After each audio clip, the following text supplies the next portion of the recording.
Orang-orang yang sukses itu adalah orang-orang yang fokus di bidangnya sendiri. Contohnya, kalian lihat orang kaya di batu bara. Karena apa? Karena dia fokus di tambang, dia fokus di batu bara tersebut. Jadilah orang yang fokus di satu bidang. Misalkan kalian dokter, kalian fokus di bidang kalian sendiri. Misalkan kalian pedagang, kalian fokus di bidang kalian sendiri. Misalkan kalian jualan, fokus kalian jualan. Misalkan kalian nge-YouTube, kalian fokus nge-YouTube. Misalkan kalian pemain film, kalian fokus jadi pemain film. Misalkan kalian fokus di bidang kalian dan kalian mendapatkan hasil, baru kalian investasikan. Karena investasi itu adalah game of capital. Semakin besar kapital kalian, semakin besar juga pendapatan kalian di investasi. Orang yang sukses itu adalah orang yang fokus di bidangnya, di satu bidang. Tapi ketika dia sukses dan mencapai level yang maksimal, dia baru membuka yang baru. Misalkan dia sukses di industri tekstil, habis itu dia itu ingin membuka warung makan, itu juga boleh, atau membuka kafe itu juga boleh.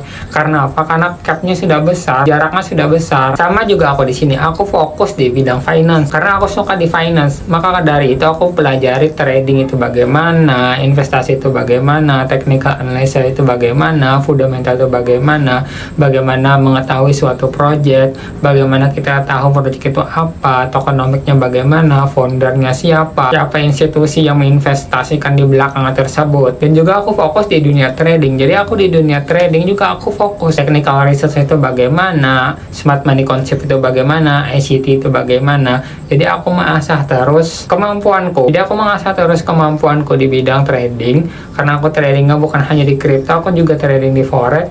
Maka dari itu aku harus ngerti perekonomian di suatu negara itu bagaimana, perekonomian Kanada itu bagaimana, perekonomian US itu bagaimana, perekonomian Jepang itu bagaimana. Karena apa? Karena misalkan kalian terjun di dunia trading, apalagi trading di forex, itu adalah pertukaran mata uang. Misalkan pertukaran mata uang itu berarti makroekonomi, dan kalian juga harus tahu news ya, fundamental. Apalagi sebentar lagi Federal Reserve itu akan potong suku bunga. Nah, itu pengaruhnya terhadap uang lain itu bagaimana, kalian juga harus tahu. Jadi kalian itu harus belajar terus. Misalkan kalian itu di bidang kalian A, kalian fokus di bidang A dan belajar fokus dan dedikasikan diri kalian. Misalkan kalian di B, kalian fokus belajar dan dedikasikan. Kalian tunggu 5, 10 sampai 15 tahun itu akan mendapatkan hasilnya. Dan aku sekarang pertama kali aku juga trading itu rugi margin call, rugi margin call, rugi margin call. Dan akhirnya apa? Aku bisa menggunakan trading plan yang baik, manajemen yang baik, tidak FOMO, tidak greedy, bisa yang menerima yang namanya stop loss, bisa menerima yang namanya take profit. Jadi